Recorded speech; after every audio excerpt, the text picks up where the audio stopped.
Paramashivoham. Om Nithyananda Paramashivoham. Om Nithyananda Paramashivoham. Om Nithyananda Paramashivoham. Om Nithyananda Paramashivoham.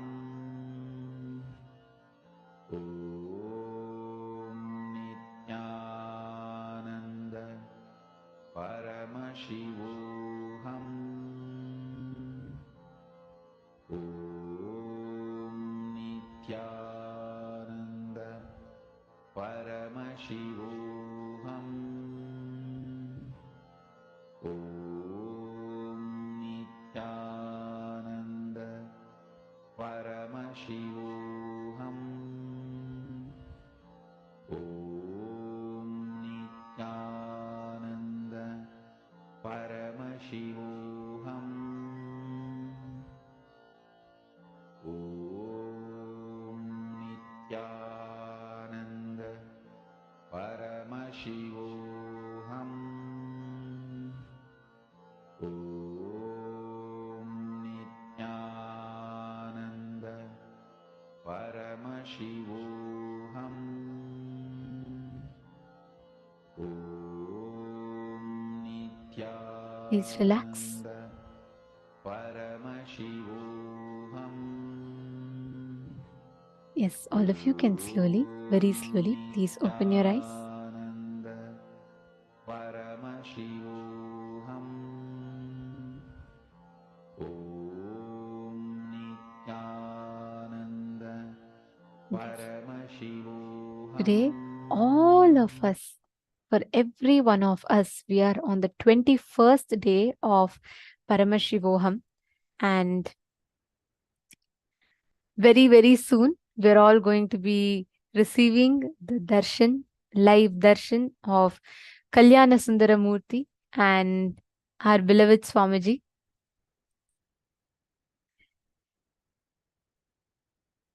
Today, for all of us that are here, on the 21st day of Paramashivoham, we are all going to be receiving the ultimate initiation. Paramashivoham is all about what? Living as Paramashiva, isn't it?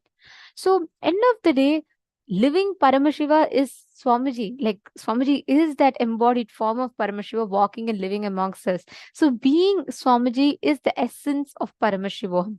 Being in oneness with Swamiji, becoming that manifestation, consciously manifesting Swamiji is the essence of Paramashivoham.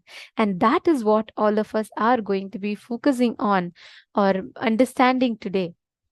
And very, very shortly, we're all going to be receiving the darshan.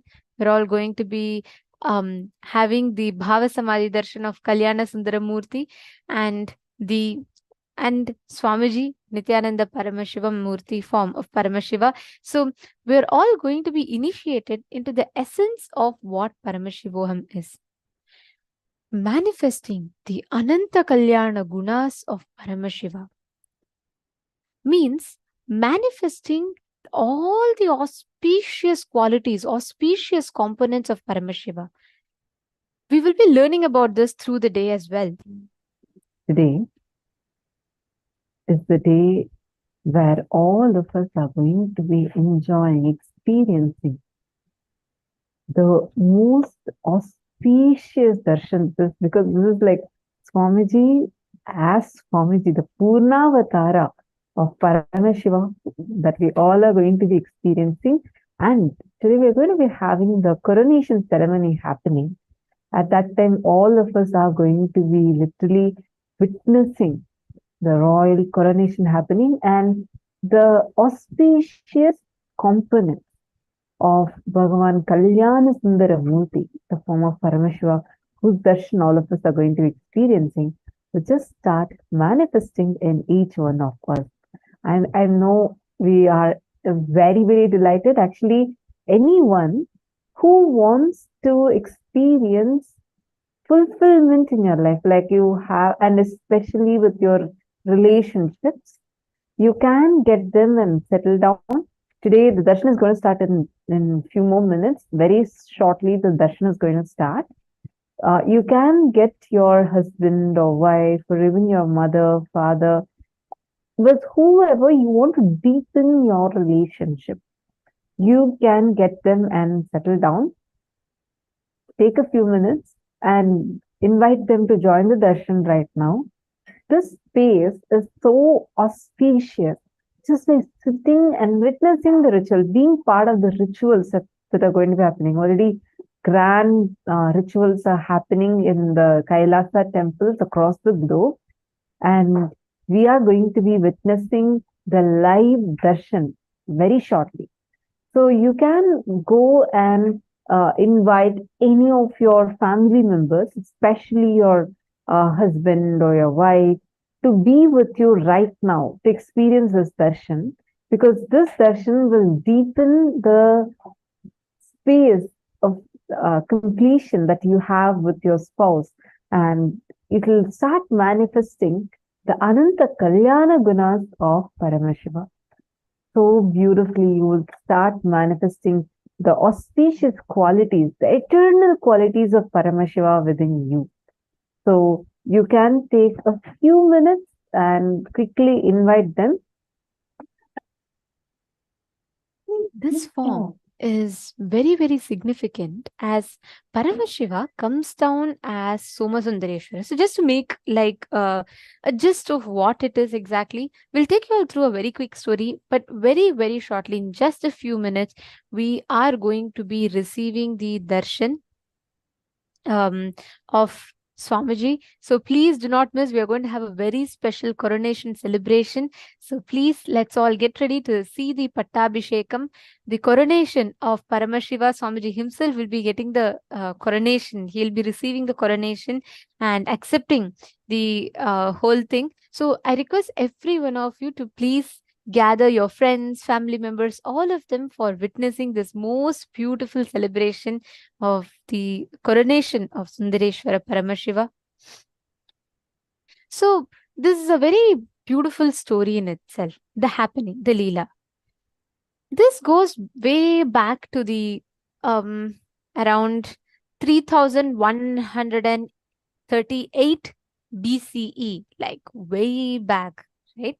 And Pandyas were one of the longest ruling dynasty of the modern day history. To this day, the Pandyan civilization was one of the longest ruling civilizations of the not just Hindu history, the entire world history. So Pandyas itself means old, ancient, and it is in this Pandyan dynasty that a great king is born, Malayadwaja Pandyan.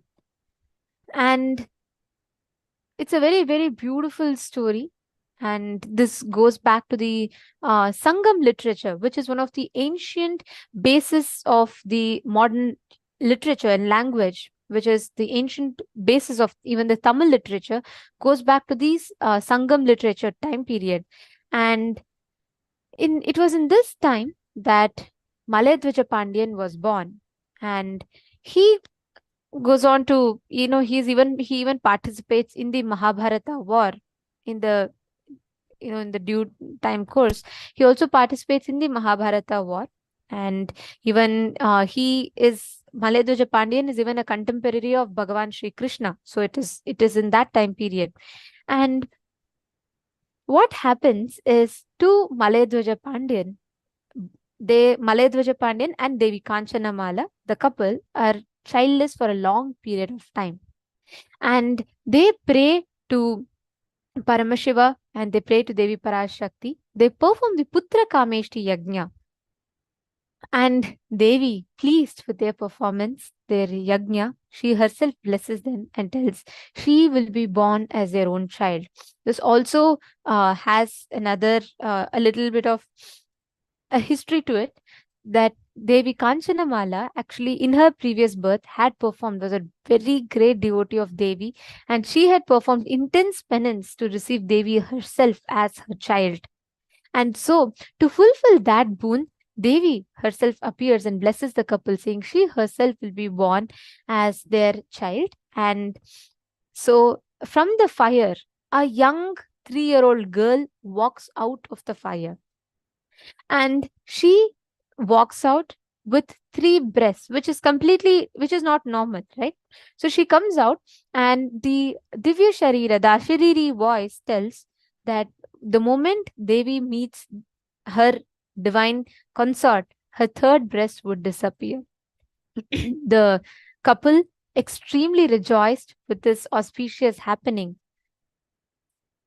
they name her as Tadadagai, and she is brought up with all the best, most auspicious qualities. She's brought with, she's taught everything: warfare, archery, administration. She masters all of this. And as she grows up, it is time for her marriage age to come. And the couple are looking for, finding the best groom, because she grew up learning all the martial arts and she became a fine warrior who excelled particularly in archery, sword fighting. She also mastered all the 64 arts, including music and arts, dance, Vedas, Shastras. And she grew up to become an able, wise, and a just administrator. And Malayadwaja Pandyan, at this point in time, he fights from the Pandavas' side during the Kurukshetra war, during the battle. And Malayadwaja, actually, even during the battle, it is recorded in the Mahabharata, in the Drona Parva, in the 23rd chapter. It is recorded that Malayadwaja Pandyan directly fights against the Dronacharya, the teacher of both the Pandavas and Kauravas. And Malayadwaja goes on further to take on Drona's son Ashwathama, and that is in that battle he gets killed, as per the Mahabharata.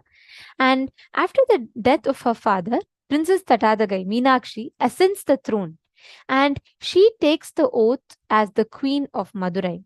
And before this, just before Malayadwaja Pandyan goes on to the war, he is looking for a suitable groom for Devi Meenakshi. Meenakshi goes on to conquer every world, not just Bhuloka. She conquers all the universes. She fights and wins over everyone.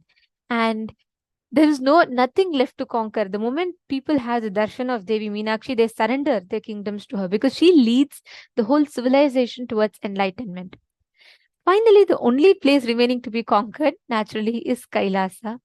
Devi Meenakshi goes on to march even towards Kailasa, to conquer Kailasa.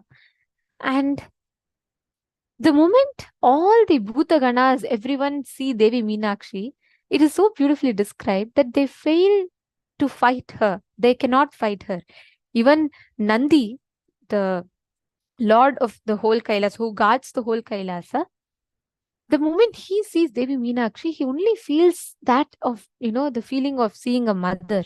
So he is unable to fight. So it happens that all the Shivaganas lose the battle with Devi Meenakshi. Meenakshi goes on conquering each of them. She conquers all the Bhutaganas. She conquers Gundodara. Then Nandi comes. She conquers even Nandi. Finally, Nandi says, Paramashiva, only you can come and save us. And Paramashiva comes. The moment Meenakshi meets Paramashiva, her 3rd breast disappears. The moment her 3 eyes locks into Paramashiva's 3 eyes, she realizes that she is Devi herself. She is Paramashiva's own extension. She realizes Paramashiva as her divine consort. She just falls in love with Paramashiva and awakens, experiences that highest enlightenment. And the moment she realizes this, she prays to Paramashiva and requests Paramashiva to accept her. And Paramashiva blesses her, saying he himself will come down as Somasundareshwara. And Devi, though, has one condition for this. She tells Paramashiva that, in Bhuloka, in Madurai, they're all like, we all live a completely different life as opposed to in Kailasa. So she tells Paramashiva to come in the form of a traditional groom.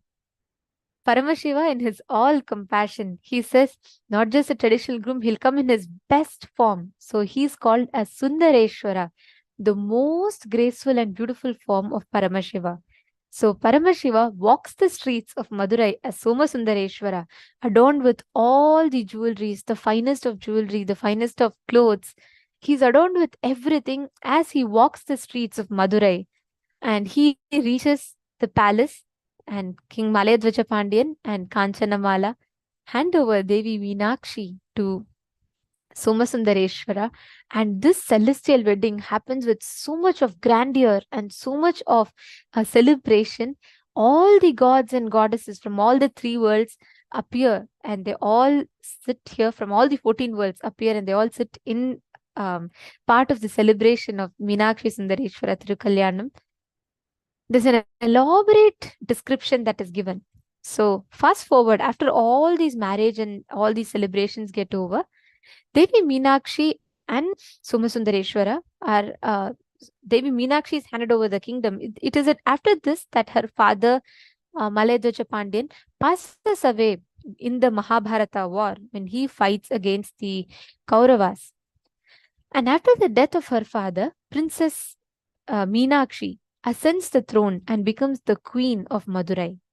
She takes the oath as the queen of Madurai, the Pandya king, and she takes the oath on the Manudharma Shastra.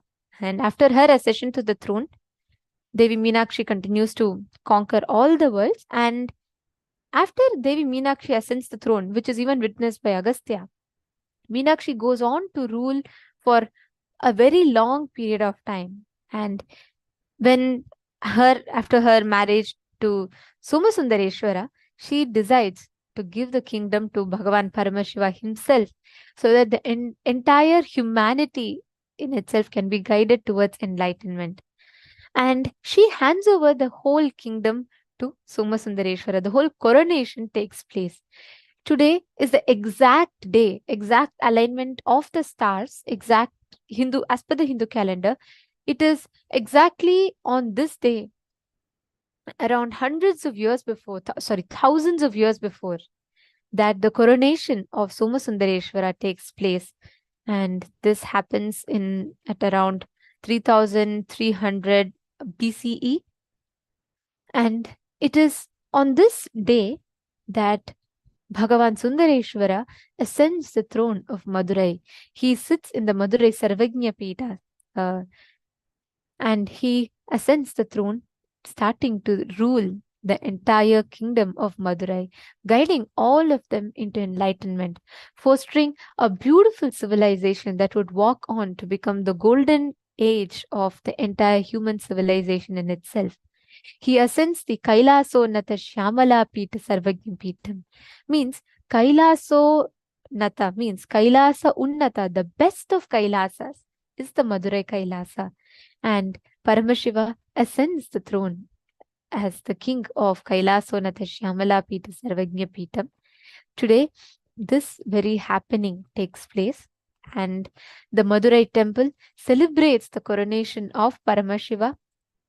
And the Madurai temple will be performing the coronation, and exactly at that same point in time, Swamiji himself will be accepting all the coronation offering that is made today, and we will be seeing the live Kailasas from around the globe will be performing the coronation to Swamiji. Today, thousands of years later, Meenakshi and Sundareshwara themselves have descended in their embodied form as our beloved Swamiji, the Supreme Pontiff of Hinduism. And Swamiji will be accepting the coronation, which we're all about to witness very, very shortly. Understand, when we have this darshan today, we are going to be seeing how many of you here want to manifest all auspiciousness in your life. See, actually, whoever, even if they have attended even one day of this season, or even if they have attended one day of any other previous seasons, just connect with all of them, immediately get them, let them not miss today's darshan, because today, when you are having the darshan of Swamiji in this format, Kalyana Murti and our beloved Swamiji, it will actually, you'll see in a very, very, very beautiful way. Swamiji will just shower all of them with so much of auspiciousness, mangalatva, and whatever they are wanting from life, everything will start manifesting. So you can invite all of them immediately. Take a few minutes, and you all can go ahead and invite all your friends, whoever has attended even one day of the program. Go ahead and give them an invite. I see more and more participants joining.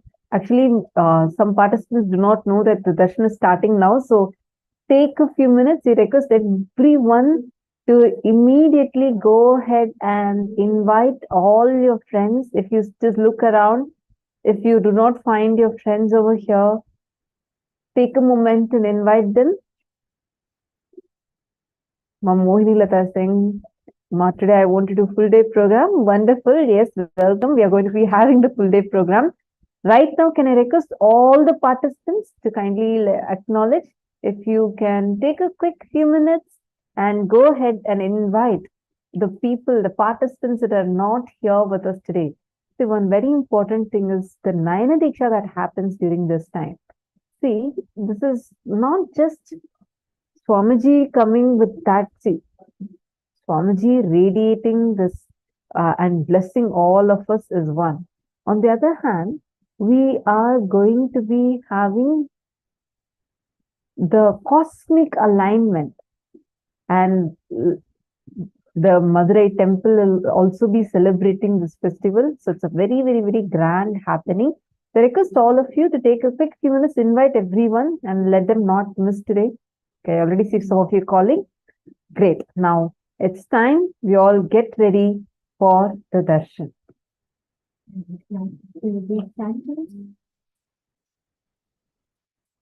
We will now be chanting the Dhyana Shloka, the exact sacred chant, which describes the form of Paramashiva with which he appears in Madurai to accept Devi Meenakshi.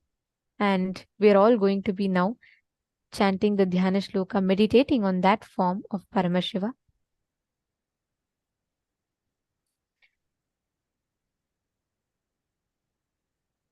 Please sit straight with your head, neck and spine in a straight line.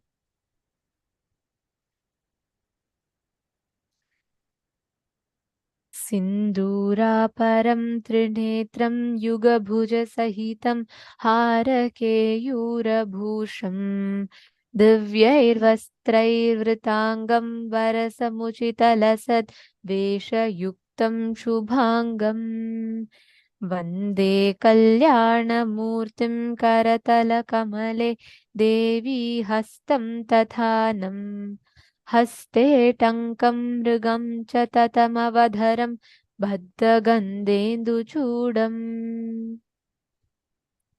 Now,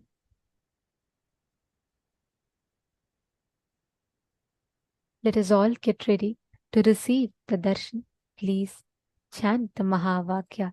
Let us get ready to receive, witness the cosmic celebration of Meenakshi Sundareshwara Tirukalyanam. Please sit straight with your head, neck and spine in a straight line. Chant the Mahavakya. Om Nithyananda Paramashivoham. Chant the Mahavakya.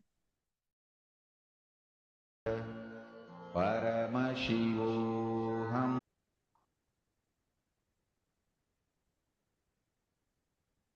Now, let's all manifest this experience of manifesting the space of Paramadvaita, the pie of Paramashiva. Swamiji said, we'll all be manifesting the Ananta Kalyana Gunas of Swamiji. Now, we're all going to be manifesting a very, very beautiful power. The power of Ashtamaha Shaktis, where you're going to be able to increase, decrease, alter anything as per your will. You will be able to manifest the power of Anima and Mahima. And let us all start with the manifestation. I request every one of you here to pick up any object of your choice. And you can place that object right in front of you, take its measurement, and you can just manifest the power to increase the size of the object.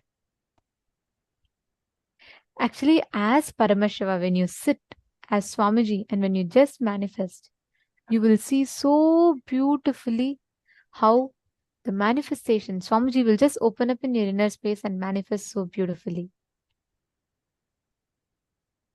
Please take any object in front of you.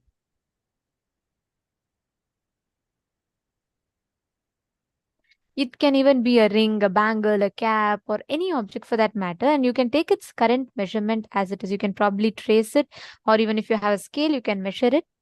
And you're going to be as Paramashiva. When you sit as Swamiji, just breathe in into that matter. You will see actually it will physically expand through your third eye. Just give the command to that matter and you will see it will actually expand in its size.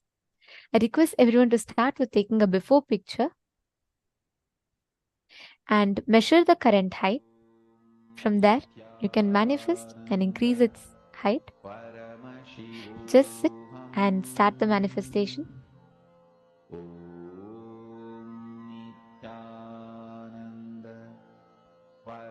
Paramashivoham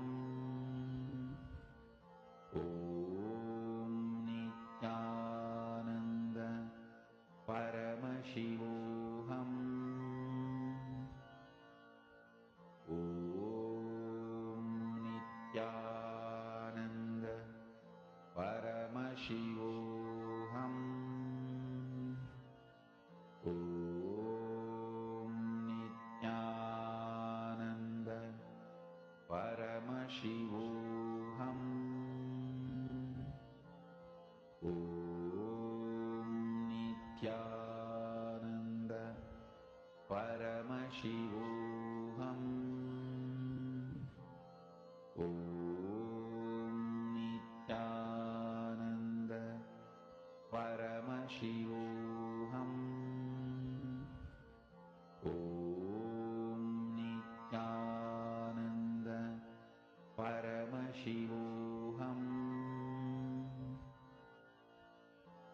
Om Nithyananda Paramashivoham Om Nithyananda Paramashivoham Om Nithyananda Paramashivoham Om Nithyananda Paramashivoham Om Nithyananda Paramashivoham Om Nithyananda Paramashivoham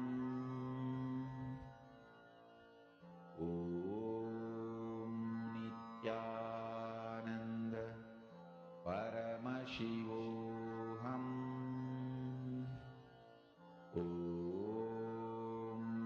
Nithyananda Paramashivoham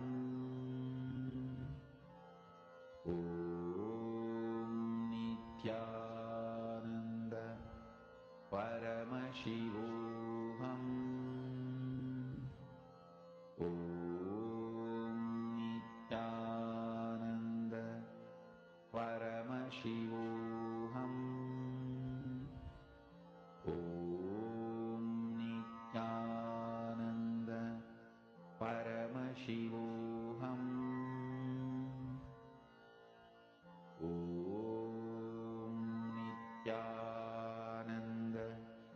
Paramashivoham